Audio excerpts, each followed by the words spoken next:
आज एक बहुत बुरी खबर के साथ हाजिर हैं और आप सबको बता दें कि जो भी पेटीएम यूज़र्स हैं उनके लिए बुरी खबर है, क्योंकि पेटीएम जो है कि बैन हो चुका है। उसके बारे में बेहतर जानकारी के लिए आप सभी मेरे इस वीडियो पर बने रहें। अब इसके यूजर्स और शेयर होल्डर्स का क्या होगा जरा आज समझते हैं। और ये जो पेटीएम के साथ जो आज हुआ है, इससे हमारे को बहुत कुछ सीखने को भी मिलेगा। जैसे शेयर मार्केट में जो लोग इन्वेस्ट करते हैं या जो इन्वेस्ट करने का सोच रहे हैं, आपको इस पेटीएम के साथ हुई घटना से, इस केस स्टडी से बहुत कुछ सीखने को मिलेगा, जो अभी हम बात करने वाले हैं। सबसे पहले समझते हैं हुआ क्या है। देखो सर, 2016 वो साल था जब पेटीएम की चांदी हो गई। चांदी हो गई कहने का मतलब, जब नोटबंदी हुई तो एक लोगों के सामने अवतार उतर के आया ट्रांजैक्शन करने का। उस वक्त एक न्यूज़पेपर में बड़ी बड़ी होर्डिंग भी आने लग गई। होर्डिंग नहीं, होर्डिंग तो रोड पे आते हैं, न्यूज़पेपर में आर्टिकल आने लग गए, एटीएम नहीं पेटीएम करो। और उसके बाद जो सिलसिला शुरू हुआ, हर रिक्शे वाला, ठेले वाला, सब्जी वाला तक, बड़े से लेकर छोटे व्यापारी तक, हर कोई पेटीएम का यूजर बन गया और पेटीएम धड़ाधड़ धड़ाधड़ धड़ाधड़ पूरे हिंदुस्तान में फैलता चला गया। तो 2016 में नोटबंदी से किसका फायदा हुआ मुझे नहीं पता, लेकिन पेटीएम का तो सबसे बड़ा फायदा जरूर हुआ 2016 की नोटबंदी से। एटीएम नहीं पेटीएम करो। लोग यूपीआई नहीं जानते हैं, लेकिन पेटीएम जानते हैं। आज भी देखो तो लोग कहेंगे पेटीएम लेते हो क्या, पेटीएम ले लो। यूपीआई ले लो नहीं, यूपीआई कर लो नहीं, पेटीएम कर लो। पेटीएम लोगों के जहन तक इस लेवल पर पेनिट्रेट कर चुका था, अभी भी है, अब शायद असर कम हो। 2017 में सर पेटीएम बैंक बना। आरबीआई ने इनको पेटीएम बैंक बनाने की अनुमति दे दी। पेटीएम बैंक कहने का मतलब पूरी तरीके से बैंक नहीं बन गया, लेकिन बैंक की बहुत सारी फैसिलिटी इनको मिल गई और पेटीएम बैंक इनका चालू हो गया। सेविंग अकाउंट वगैरह आप खुलवा सकते हैं, एफडी वेफडी कर सकते हैं, बैंक की बहुत सारी सुविधाएं आप पेटीएम बैंक के साथ करने लग गए। 2018 से इनका कंप्लाइंस इशू आने लग गया सर, रूल्स रेगुलेशन ना फॉलो करने का, आरबीआई से थोड़ा नोटिस फोटिस वो सब चलने लग गया। 2022 वो साल हुआ जब आरबीआई से ऑफिशियली इनको नोटिस आया। पहली बार नोटिस आया, क्या भैया तुम रूल फॉलो नहीं कर रहे, कंप्लायंस ठीक नहीं कर रहे, कुछ भी मनवा नहीं कर रहे हो, बैंक बना लिया और बात हमारी मान नहीं रहे हो, बात मानो चुपचाप। और ये हमेशा अपना पल्ला झाड़ रहे हैं, नहीं हम तो फॉलो कर ही रहे हैं, कुछ दिक्कत हो बताइएगा, क्या दिक्कत हो रही है, हम कर लेंगे, और करना जानना कुछ नहीं। यह सिलसिला लगातार कई बार चलता रह गया सर। 2022 से फाइनली 2023 वो साल आया जो 5.39 करोड़ का फाइन लगा दिया गया आरबीआई के द्वारा पेटीएम पर। 5.39 करोड़। बात जब इसके बाद भी नहीं थमी, जब इनका कंप्लायंस का इशू चलता रहा, इनको कुछ सुनना ही नहीं है। अच्छा, एग्जैक्ट क्या रीजन हुआ अभी हम बात करेंगे आगे। वो रीजन क्या था, कंप्लायंस का इशू क्या था, क्यों ऐसा हुआ, उसके बारे में भी बात करेंगे। फिर 2024 यानी कि, अच्छा ये हट कैसे गया, 2024 आज हम बात कर रहे हैं 1 फरवरी, कल ये हुआ है 31 जनवरी को बैन। पेटीएम पूरी की तरफ पूरा पेटीएम बैन नहीं हुआ है, ऐप चलेगा अभी भी। इसका जो ट्रांजैक्शन वाला पार्ट है, पेटीएम बैंक वाला जो पार्ट है, पैसे का लेन देन वाला जो पार्ट है, वो बैन हो गया भैया। आप इसके तहत अभी तक जितना भी यूपीआई पेमेंट वगैरह करते थे, पैसे का लेन देन, फास्टैग एक बहुत बड़ा इसका था, वो सब चीजें अब बंद। और आपको बता दूं 29 फरवरी लास्ट डेट है। आपका पैसा अगर कुछ वॉलेट में पड़ा है, कुछ रखते उखते हो पेटीएम बैंक में, 29 फरवरी डेडलाइन है। 29 फरवरी से पहले अपना पैसा निकाल लो भैया, उसके बाद पैसा फंस सकता है। इसीलिए, और मैं 29 फरवरी का वेट क्या करना, जल्दी निकलो ना। और दूसरा यूपीआई इतने सारे गूगल पे हैं, फोन पे, इन सब पे करो ना, ठीक है। तो 29 फरवरी डेडलाइन है भैया, उससे पहले अपना हिसाब किताब क्लियर कर लो। हालांकि बहुत सारे कंफ्यूजन है, कुछ क्लियर नहीं हुआ है कि कैशबैक या आगे इससे यूपीआई पेमेंट गेटवे वाला पार्ट शायद चलेगा। कुछ चीज़ें कंफ्यूजन है अभी भी, लेकिन अपने को रिस्क काय को लेना, पल्ला झाड़ो ना अपना, निकलो ना, काय को लेना। बहुत सारे ऑप्शन है, हम पेटीएम के चक्कर में काय को पड़े। इसका शेयर होल्डर, अभी उस पर भी आएंगे, शेयर वाली बात पर भी आते हैं सर। 100 मिलियन से ज्यादा केवाईसी वेरीफाइड कस्टमर हैं पेटीएम के पास। 100 मिलियन। और लार्जेस्ट फास्टैग इश्यूअर है भारत का, लार्जेस्ट फास्टैग। गाड़ियों में जो फास्टैग लगता है ना, जो टोल प्लाजा पे आप यूं ही फर्र से निकल जाते हो बिना पैसा दिए, फास्टैग की वजह से।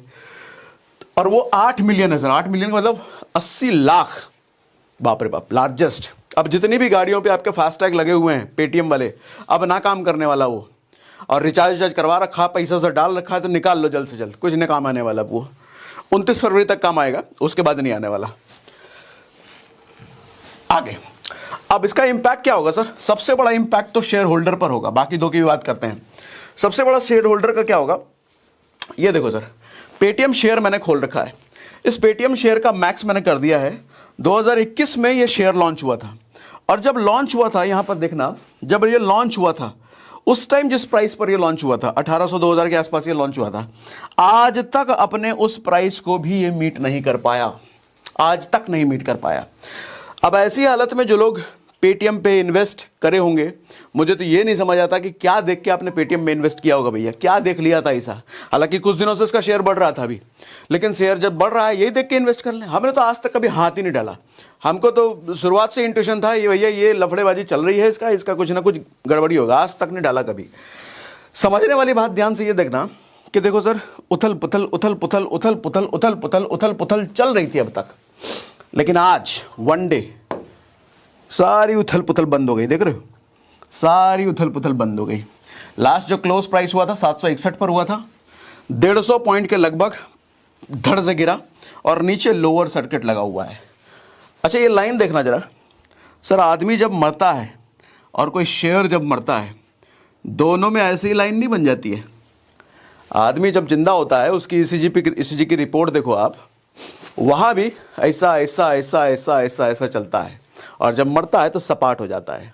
तभी तो मैं कहता हूं आदमी की जिंदगी में और एक शेयर की जिंदगी में, दोनों के लाइफ टाइम में बहुत समानताएं होती है, बहुत समानताएं।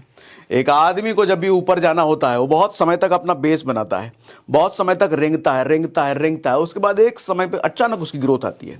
शेयर का भी ऐसा ही होता है। कोई भी आप शेयर देखो जो रातों रात भागा है, वो बहुत लंबे समय तक रेंग रहा होगा, ठीक है। लेकिन हाँ, कोई शेयर अगर रेंग रहा है तो सिर्फ ये क्राइटेरिया देख के हम नहीं उसमें इन्वेस्ट करेंगे, रेंग रहा है एक दिन उड़ेगा जो, अरे नहीं भैया, थोड़ा न्यूज़ भी देख लो।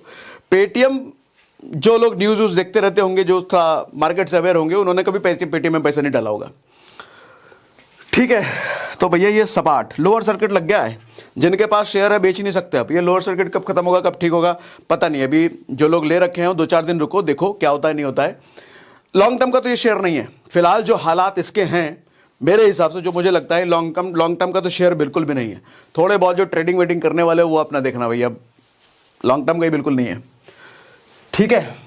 आओ और क्या, हाँ अब वापस तो शेयर होल्डर जितने हैं भैया 2-3 दिन देखिए आगे क्या होता है, उसके बाद ही डिसीजन लीजिएगा। अभी तो कुछ नहीं कहा जा सकता है। इसका सर्किट हटेगा कब, आप बेच पाएंगे, रखना है बेचना है, वो 2-3 दिन बाद ही डिसाइड करना।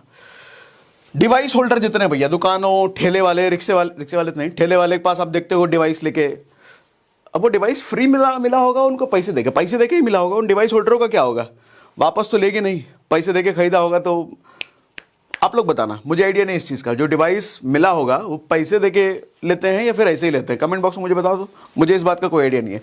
अगर पैसे देके लिया होगा फंस गए, वो उनका डिवाइस फंसा। अरे सब्जी वाला है भैया, वो रोज का 500-1000 का धंधा कर रहा है, डिवाइस उसका 1000-2000 का डिवाइस फंस गया वो, अगर वो पेड होगा तो। कैशबैक, इनको तो सबसे बड़ा झटका, सबसे बड़ा नुकसान इन्हीं को हुआ है भैया, कैशबैक वाले लौंडे। ये कौन है लौंडे? जो घंटों इंटरनेट पे टिकट खरीदने के पहले 1-1 घंटे तक 50 रुपए का पेटीएम कैशबैक कैसे मिलेगा इंटरनेट पे सर्च कर रहा है। उनका बहुत नुकसान हो गया, उनका 50 रुपए का नुकसान हो गया भैया, बहुत बड़ा नुकसान हो गया। इन निकम्मों नट्टालों का तो बहुत बड़ा नुकसान हो गया। खैर एक चीज़ जब जाती है दूसरी, बहुत सारे कैशबैक के ऑप्शन तो आज हैं, लेकिन पेटीएम चूंकि जुबान पे जहन पे बस चुका था, तो इनका तो कट गया। दूसरा ऑप्शन ढूंढ लेना आप। तो ये था पेटीएम के बारे में। सर लेसन मोटा मोटी शेयर होल्डर के लिए ये है, कोई शेयर जब उठ रहा है ये करके मत इन्वेस्ट करो। कोई शेयर अगर बहुत समय से गिर रहा है ये देख के मत इन्वेस्ट करो। तो क्या देख के इन्वेस्ट करना है, अभी हमने लास्ट सेशन में किया था। इस वीडियो के ठीक पहले आपको आई बटन पे जो लिंक दिख रहा है उस वीडियो को देखो, आपको समझ में आएगा क्या देख के किसी शेयर में इन्वेस्ट करना चाहिए। ठीक है भैया, अब जरा बढ़ते हैं रीजन की तरफ। क्या रीजन हुआ पेटीएम के साथ ऐसा हादसा? देखो आरबीआई है सर, सरकारी बॉडी से जो देश के माई बाप हैं उनकी बात आप नहीं मानोगे तो वो तो कभी भी आपको कान पकड़ कर साइड में लतिया करके बाहर कर देंगे।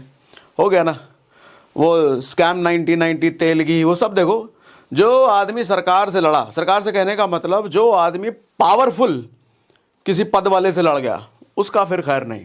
तभी तो कहते भी हैं सत्ता में बैठे आदमी से लड़ना नहीं चाहिए सर, उससे या तो दूरी बना के रखो या फिर दोस्ती बना के रखो। अरे बढ़िया लाइन हो गया। जो आदमी पावर में है या तो उससे दूरी बना के रखो या फिर दोस्ती बना के रखो। दुश्मनी करने की, उसकी बात की अवहेलना करने की कोशिश ना करना, तो किसी दिन भी वो कान पकड़ के बाहर कर देगा। अब कारण क्या हुआ सर? कंप्लायंस 2018-22 से ही 2022 से ही इनका कंप्लायंस का इशू, कई बार इनको नोटिस फोटिस जैसा हमने बताया, ये मान नहीं रहे थे, टाल रहे थे या जो कर रहे थे पता नहीं, इग्नोरेंस कर दिया ना आरबीआई ने। दूसरा सर एक बड़ा कंसर्न, ये तो बड़ा दुख हुआ मुझे जान करके जब मुझे पता चला था, चाइनीज इन्वेस्टमेंट। इनके में बड़ा, चाइना से बड़ा इन्वेस्टमेंट था इनके पेटीएम के शेयर में। अब तो हालांकि वो धीरे धीरे वो भी घट रहा था, लेकिन इस बात से भी आरबीआई बड़ी नाराज थी, क्योंकि चाइना, भैया चाइना का इन्वेस्टमेंट तुमने इधर कर रखा है, हमारा एक तो गड़बड़ चल रहा है और तुम आप इधर इन्वेस्ट करवा रहे हो। एक और एलिगेशन था इन पर, साबित नहीं हुआ हालांकि, लेकिन एलिगेशन था कि ये अपना इंडियन कस्टमर, भारतीय कस्टमर का डेटा चाइना को बेच रहे थे। ये भैया ये तो खामखा क्या, ये तो बहुत गड़बड़ बात है अगर ऐसा हो रहा था। हालांकि एलिगेशन था, साबित नहीं हुआ, लेकिन अगर ऐसा हो रहा होगा फिर तो भैया बहुत ही गड़बड़ बात थी। तो ये कुछ मेजर रीजन थे जिसकी वजह से इनको पूरी तरीके से आज के समय में बैन कर दिया गया। इनके ट्रांजैक्शन वाले पार्ट को ऐप फिर भी चलेगा। आपको कुछ लगता है इस मामले में? कुछ सुझाव हो, कुछ सोच है आपकी, आगे क्या होगा पेटीएम का, जरा मुझे कमेंट बॉक्स में